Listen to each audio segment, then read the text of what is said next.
Bonjour à tous, donc bienvenue à ce premier séminaire 2019 de Calirel Santé intitulé « Dynamique d'amélioration des pratiques professionnelles, quelle perspective ?»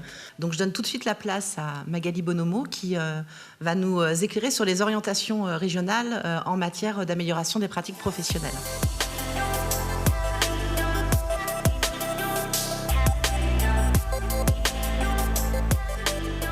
La qualité, le parcours, la pertinence, elles sont au cœur des actions de votre quotidien. Ce sont aussi des engagements prioritaires dans la stratégie nationale de santé.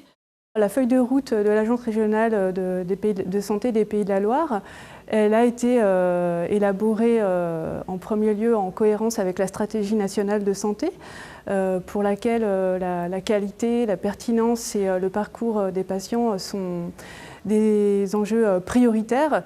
L'agence s'appuie sur des structures régionales d'appui comme Calirel Santé pour accompagner les établissements ligériens dans leur démarche d'amélioration des pratiques professionnelles.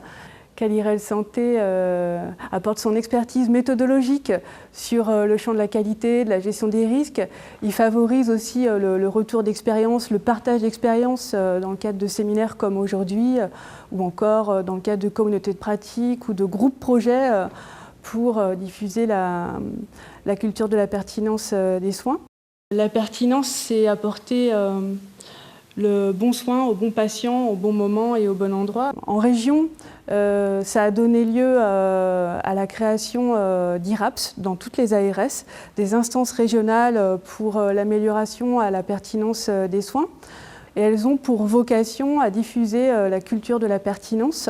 Dans ces expérimentations qui ont été menées en région, on est sorti de la logique de l'unité, du service, on est sorti de la logique ville, hôpital et médico-social. Mais aujourd'hui, on doit faire face à un triple enjeu qui est celui de l'enjeu démographique avec le vieillissement de la population, l'enjeu sociétal avec une population qui veut vieillir à son domicile, et puis un dernier enjeu qui est donc l'explosion des pathologies chroniques.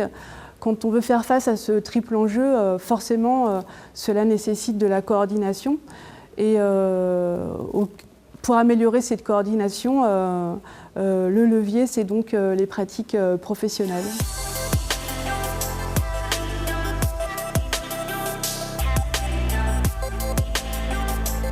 On a l'impression, parce qu'on connaît une bonne pratique, qu'on la pratique très régulièrement et on a tendance à se surestimer dans son auto-évaluation.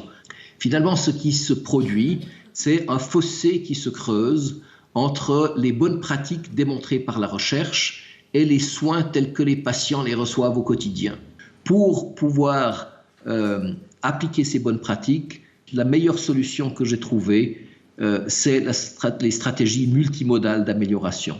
Ce n'est pas se contenter d'un axe. Un indicateur ne suffit pas, une checklist ne suffit pas, une recommandation de pratique clinique ne suffit pas, le leadership ne suffit pas, la culture ne suffit pas. Rien de tout ça suffit en soi.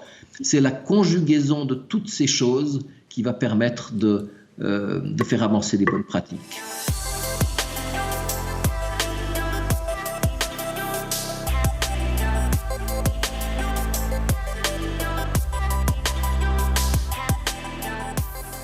La place du patient dans la réhabilitation améliorée après chirurgie s'est trouvée tout naturellement, puisqu'on est sur une prise en charge globale, où on prend tout en compte, le domicile, le patient, son état de santé, son état physique, moral. Donc vraiment, il a une place centrale. Donc c'est porter une plus grande attention à l'individu, à ses choix, à son environnement surtout, et son mode de vie. C'est des choses qu'on oublie en général quand on est soignant et qu'on prend en charge. On a tendance à oublier l'après. Fin 2018, on était à 467 patients pris en charge.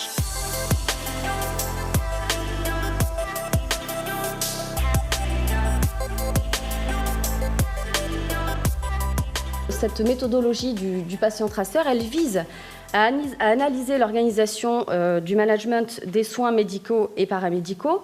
C'est une approche parcours qui, au travers d'une réunion pluridisciplinaire, va évaluer toutes les interfaces et donc s'attarder sur le parcours du patient Et puis, la particularité de cette méthode, c'est qu'il y a un entretien avec le patient, ce qui permet de recueillir son ressenti.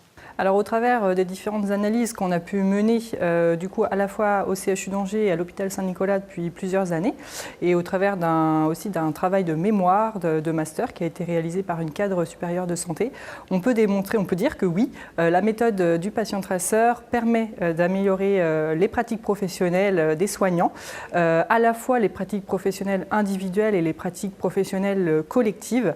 En fait, par le fait que c'est une méthode innovante en termes d'évaluation des pratiques professionnelles qui déjà recueille la satisfaction des professionnels de santé. Donc en soi, c'est déjà une méthode qui a un impact positif sur le vécu d'une démarche qualité par les soignants.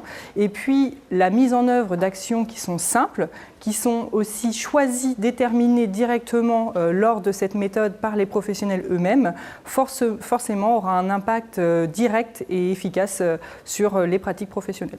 On sent que cette méthode du patient traceur, en tout cas la réunion pluriprofessionnelle, elle libère les échanges, elle libère la parole, et tout ça, et c'est ça le plus important, dans un climat de bienveillance.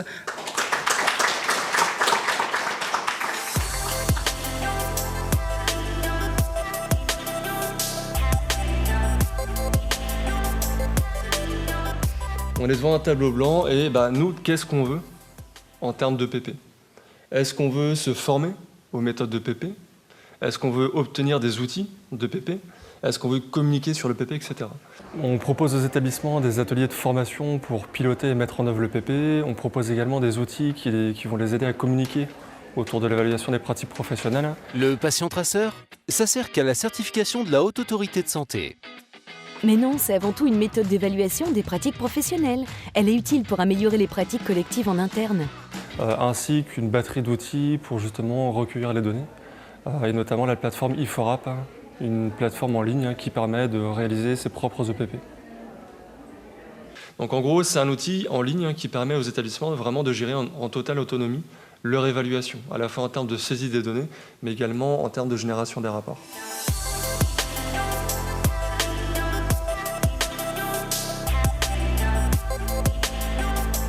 Avec cette fin de journée, vous vous dites, mais il faut faire le point sur nos EPP.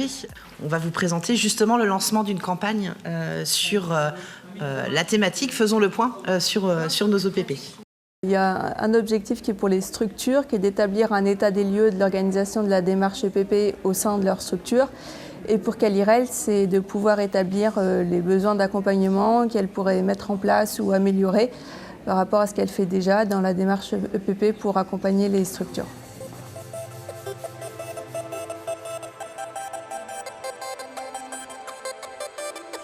Merci à vous d'avoir contribué à la richesse de cet après-midi. Et l'équipe de Calirel vous dit à très bientôt.